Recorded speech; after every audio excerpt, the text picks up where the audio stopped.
I love a good 50-50, dude. There's so many different kinds of 50s and they're all so exciting. When you see them, you can't look at a 50-50 down a big rail and not be excited.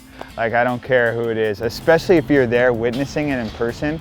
That is one of the more exciting things you can watch on a skateboard is like, you feel so nervous for them, you feel like you're about to try it. Best thing about 50-50s, the balance and the commitment. You know, the fact that he's got the snap, he's got the height, so he can get up on stuff, it really just lets him have more opportunity to do whatever he wants. The one that stands out is Duffy 50 on that double kink rail. And then now when I go back and I look at it, and I realized that that fool was locked in that thing toe side, it just brought it to a whole nother level of sketchiness. Because as a kid, I was like, oh yeah, that's probably how you grind rails, I don't know. John Cardiel, SF 50, full speed, heel lock, squatted out, just like, dude, that one is also another huge inspiration, not risking it all, toe side. He knew what he was doing, he was locked in. Honestly, like Grant Taylor, backside 50 cross locks. It's like you lock in, you stand up, kind of just stand there and you're just like,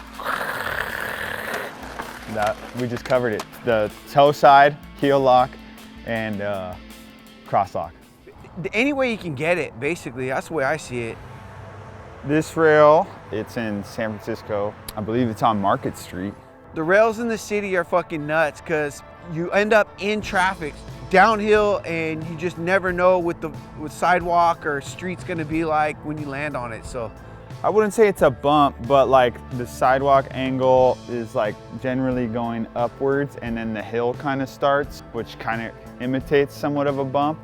I'll say a good bump to it, but like for the height of the rail, you could put the mega ramp to it and it'll still be fucked. I had seen it forever because people had done tricks like kind of hitting the side of it and landing back into the sidewalk. I've seen it because I remember Taylor Smith backsmithed it.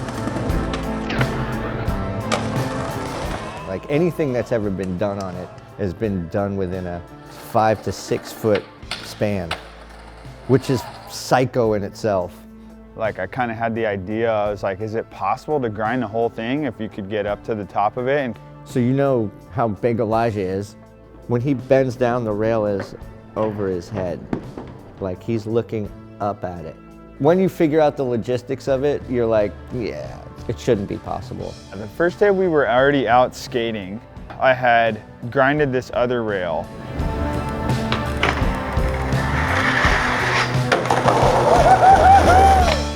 I was like definitely a little gassed from that. Starting to get into it, but like could tell that my legs were kind of fading. But I was like, I think I could just do it because I was like getting up and starting to get close a little bit. And I was just like, I don't want to come back because I'm only here for a few days. And then I think on one, I like accidentally like ollied too far over. That was the one that I kind of like locked and I started to grind and like be able to stand up. Yeah, it was like the oh shit try. Ended up being the try that like kind of was like, oh, I think I could do this. Slowly like started to just see it fade away and some of the tries started getting kind of sketchy.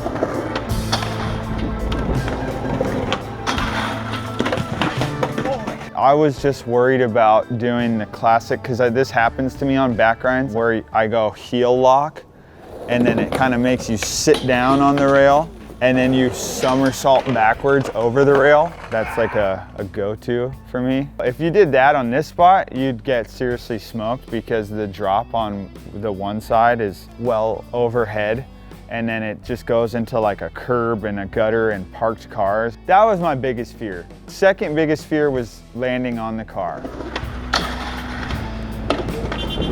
If you slam pretty hard, you could end up through the front window of a parked car. It was like a plane crashing where you're like, it's slow and you're like, okay, we're gonna crash. And I like kind of saw like a brief little window where I could like maybe hit a little bit of sidewalk before I landed on the car. I kind of was just checking the boxes of all the bad shit that could happen. So yeah, I didn't get it the first day, tried forever. All right, let's run it back, dude. I want to go back and try it again. That day was all bad. That day was falling apart. I had these jeans with me They're a good pair of jeans. I wear them, like I've worn them before, but I never skate in them. I go to try the first one and I squat down low and I, come to go up, and I think the jeans were a little more restricting than my other pants. And he hit me up with like, hey, I don't know if I can bend down to pop to this thing right now. I eyed him up. I was like, what kind of pants are you wearing? He let me try those things. He's like, are you serious? I was like, dude, I'm dead serious. I was like, let's trade, come on. And then so, dude, we just fucking dropped trowel right there and we exchanged pants. The only thing that sucked is I had to wear his tight ass 32 waist pants the rest of the day, so they're already sweated in from the session before that. They were like too tight for me, So like, they were like rock star tight for Cody. Honestly, like every time I went back up to the run up to try it again and I like locked eyes with him, I couldn't stop laughing. Yeah, that was just a day of just complete distraction. Third day, nailed the pants, nailed the crew, but what was not nailed was by that day I was like pretty fried. I was so just sore and tight, kind of like moping, like let's just go over there, like I'm probably not gonna get it, but like whatever, we'll go just try it.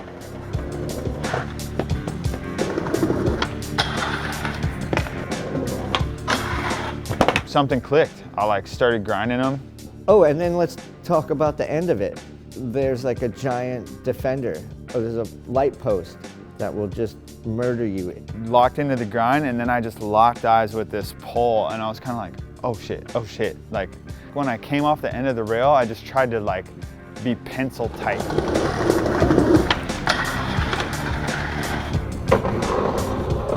It was just like the best feeling ever. Fuck yes, like all that 3 days of bullshit is like worth it. And then I got to bomb this sick ass hill after. Just kind of soak it in for a second while I was bombing the hill. It was a sick moment. I mean, I knew it was gonna happen like that, but I think he kind of surprised us and he just grinded it and we were all just like, holy shit, dude, he just did it. I'm never fucking skating this far ever again, dude. Elijah's approach to skating is like that, like gnarly, like that rail. Like most people are like, oh, give me a piece of it and that's sick. He's like, no, I want the whole thing.